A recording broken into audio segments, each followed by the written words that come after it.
കൂടി താമരമാലയൊക്കെ ധരിച്ച് മഞ്ഞപ്പട്ടൊക്കെ ധരിച്ച് ആയുധങ്ങളുടെ കാര്യമൊന്നും പറഞ്ഞില്ല നാരദന്. അദ്ദേഹം വന്നപ്പോൾ ഭഗവാൻ അതേ രൂപത്തില് വഴിയില് എല്ലാ പ്രജകൾക്കും സന്തോഷം നൽകിക്കൊണ്ട് അവരിൽ ഒരാളായി നിൽക്കുന്നത് കണ്ടു. അദ്ദേഹത്തിന് സന്തോഷമായി. ഇയാളുടെ കയ്യിൽ ആയുധമൊന്നുമില്ലല്ലോ, നമ്മളെ കീഴ്പ്പെടുത്ത് തന്നെ എന്ന് വിചാരിച്ച് വന്നു.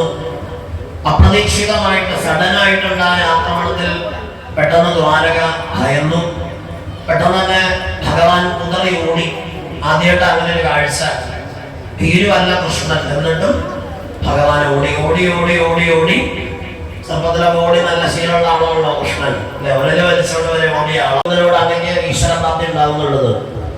ആനന്ദലബ്ധിയിലും ഒഴുകിക്കടന്ന ആ ഭഗവാനെ കാണാൻ സാധിച്ച സന്തോഷത്തില് തന്റെ പൂർവ്വസ്മൃതി മുഴുവൻ ഉണർന്ന മുചുകുന്ദൻ സ്തുതിച്ചൊരു സ്തുതിയിൽ ഒറ്റ വാചകം എന്താ മുചുകുന്ദൻ പറയണത്? ആദ്യം തന്നെ തൊഴുതോണ്ടാ പറഞ്ഞത്, മഹേഷകാലോചിത നിഷ്ഫലോഗതഃ. ഭഗവാനെ ഇത്ര കാലവും ഞാൻ നഷ്ടപ്പെടുത്തി കളഞ്ഞല്ലോ. അവിടുത്തെ പാദപത്മങ്ങളിൽ സ്മരണം ചെയ്യുന്നതിന് പകരം ഞാൻ എന്റെ ജീവിതം മുഴുവനും നഷ്ടപ്പെടുത്തി കളഞ്ഞല്ലോ. ഇന്ന് ഇവിടെ വന്നിരിക്കുന്ന നിങ്ങൾക്ക് എല്ലാവർക്കും നമ്മൾക്ക് എല്ലാവർക്കും ഈ സ്വയംവരം കാണുമ്പോൾ തോന്നേണ്ടത് എന്താണ്? മമേഷകാലോചിത നിഷ്ഫലോഗതഃ. ഞാൻ ഇത്രയും കാലം പാഴാക്കി കളഞ്ഞല്ലോ എന്റെ ഈശ്വര സ്മൃതി ഇല്ലാതെ.